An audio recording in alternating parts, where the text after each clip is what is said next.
नमस्कार। Seat scanner के साथ मैं राकेश रंजन।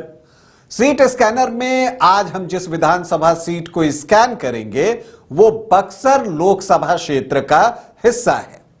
पहले ये विक्रमगंज लोकसभा क्षेत्र का हिस्सा हुआ करता था, लेकिन नए परिसीमन के बाद जब विक्रमगंज लोकसभा क्षेत्र का अस्तित्व समाप्त हुआ तो ये बक्सर लोकसभा क्षेत्र का हिस्सा बन गया और ये रोहतास जिले में पड़ता है। ये विधानसभा सीट है दिनारा की। दिनारा विधानसभा सीट को आज हम स्कैन करेंगे, जानेंगे कि इस सीट का इतिहास क्या रहा है, इस बार इस सीट पर कौन कौन दावेदार हैं, क्योंकि दावेदारों की यहां भरमार है। तो उनकी भी हम चर्चा करेंगे कि कौन कौन दावेदार हैं, किनका दावा कितना मजबूत है, उस पर चर्चा होगी। और साथ ही आपको यह भी बताऊंगा कि यहां का जो जातीय समीकरण है वो क्या है और वो किसको सपोर्ट करता हुआ दिखता है।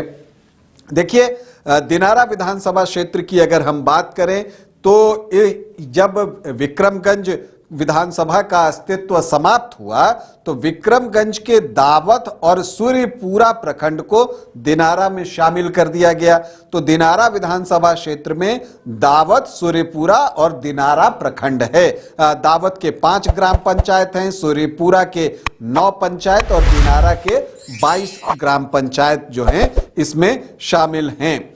अब अगर दिनारा की बात कीजिए तो यहां पर अगर आप इतिहास देखिएगा तो यहां पर कांग्रेस वर्सेस सोशलिस्ट का मुकाबला आपको देखने को मिलेगा टिल 1995 अगर आप बात कीजिए तब, जिसमें कभी बाजी जो है वो कांग्रेस के हाथ लग जाती थी, कभी बाजी जो है वो सोशलिस्ट पार्टियों के नाम हो जाती थी। लेकिन लैटर स्टेजेस में आकर अगर आप देखें तो यहां पर मुकाबला जो है सोशलिस्ट वर्सेस सोशलिस्ट ही होने लगा। मतलब समाजवादी सोच की अलग अलग पार्टियां आपस में मुकाबला करने लगी। कांग्रेस इस रेस से बाहर हो गई, लेकिन बीजेपी और बहुजन समाज पार्टी बीएसपी इसमें एंट्री करने की उसने कोशिश की। हालांकि बीएसपी को एक बार कामयाबी भी मिली, लेकिन बीजेपी का कमल दिनारा में अब तक खिला नहीं है। अगर आप दिनारा में देखें तो यहां पर कुल 17 चुनाव हुए हैं, जिसमें कांग्रेस को 5 बार कामयाबी मिली है, जेडीयू 4 बार यहां चुनाव जीतने में सफल रहा है, तो जनता दल प्रजा सोशलिस्ट पार्टी को 2-2 बार सफलता मिली है और संयुक्त सोशलिस्ट पार्टी, जनता पार्टी, आरजेडी और बीएसपी 1-1 बार दिनारा में चुनाव जीतने में सफल रही है। अगर सबसे सफल उम्मीदवार की बात कीजिए जिन्होंने दिनारा का प्रतिनिधित्व सबसे ज्यादा बार किया है तो वो रामधनी सिंह हैं। कुल 4 बार उन्होंने दिनारा विधानसभा क्षेत्र का प्रतिनिधित्व किया है। अगर आप यहां पर आखिरी 3 चुनाव को देखें तो 2010 में जेडीयू के जय कुमार सिंह यहां पर चुनावी मैदान में थे और दूसरी तरफ आरजेडी से सीता सुंदरी देवी थी जो 2005 के अक्टूबर में चुनाव हुआ था तो बीएसपी के टिकट पर जीती थी, लेकिन यहां पाला बदलकर आरजेडी के टिकट पर चुनावी मैदान में खड़ी थी। कांग्रेस ने शीला सिंह को चुनावी मैदान में उतारा था तो बीएसपी ने सत्येंद्र नारायण सिंह को। तो इस चतुष्कोणीय मुकाबले में 39.23% वोट लाकर जय कुमार सिंह जेडीयू के प्रत्याशी चुनाव जीतते हैं। वो सीता सुंदरी देवी को 16,610 वोटों से पराजित करते हैं। फिर 2015 आता है, बिल्कुल आमने सामने की लड़ाई जेडीयू और बीजेपी के बीच में। बीजेपी जो है तब राजेंद्र प्रसाद सिंह को यहां प्रत्याशी बनाती है। उस वक्त राजेंद्र प्रसाद सिंह को लेकर जो है ये चर्चा थी कि अगर बीजेपी की सरकार बनी यहां पर तो वो मुख्यमंत्री भी हो सकते हैं। लेकिन यहां पर जो चुनाव हुआ उसमें जय कुमार सिंह ने लगभग 43% वोट लाए तो राजेंद्र प्रसाद सिंह को 41.2% वोट आए। तो बिल्कुल एक क्लोज फाइट में उन्होंने जीत हासिल की जय कुमार सिंह ने 2,691 वोटों से। उसके बाद 2020 आया, जय कुमार सिंह जेडीयू के प्रत्याशी फिर रहे। अब चूंकि एनडीए में वापसी हो गई थी जेडीयू की, तो अब बीजेपी तो यहां कैंडिडेट दे नहीं सकता। राजेंद्र प्रसाद सिंह चुनाव कैसे लड़े, तो उन्होंने एलजेपी ज्वाइन कर ली और वो एलजेपी के टिकट पर चुनावी मैदान में उतरे। आरजेडी ने विजय कुमार मंडल, जो कि यादव जाति से आते हैं, उनको अपना प्रत्याशी बनाया। तो आरएलएसपी उपेंद्र कुशवाहा की पार्टी ने राजेश सिंह को चुनावी मैदान में उतार दिया। और यहां पर हुआ क्या कि जो वोटों का बंटवारा हुआ जय कुमार सिंह, राजेंद्र प्रसाद सिंह और राजेश सिंह के बीच में, तो इन तीन सिंह के बीच में वोटों का बंटवारा हुआ और जीत हाथ लगी विजय कुमार मंडल के। 35% वोट लाकर वो 8,228 वोटों से चुनाव जीतने में सफल रहे।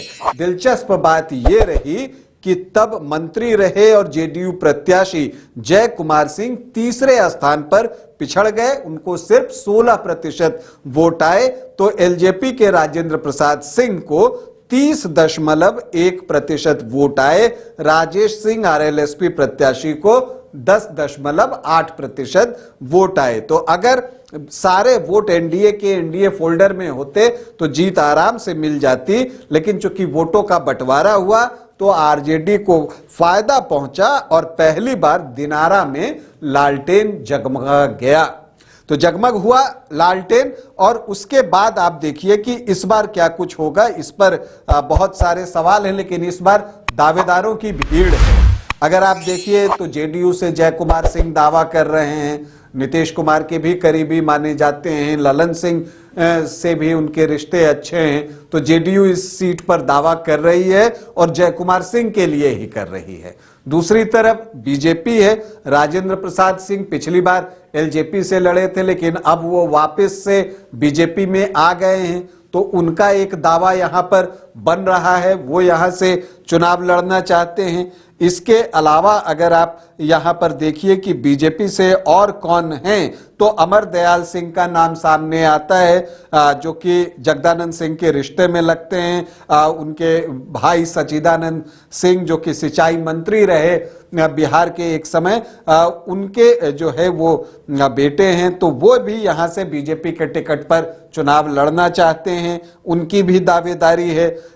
लेकिन इन सब के बीच आरएलएम मतलब उपेंद्र कुशवाहा ने भी जो है इस सीट के लिए पूरा दम लगा दिया है कि एनडीए से ये सीट उन्हीं को मिले। और उनके पास प्रत्याशी हैं आलोक सिंह, जो पूर्व में जो है चुनाव लड़ चुके हैं, लेकिन करगहर से वो चुनाव लड़े हैं।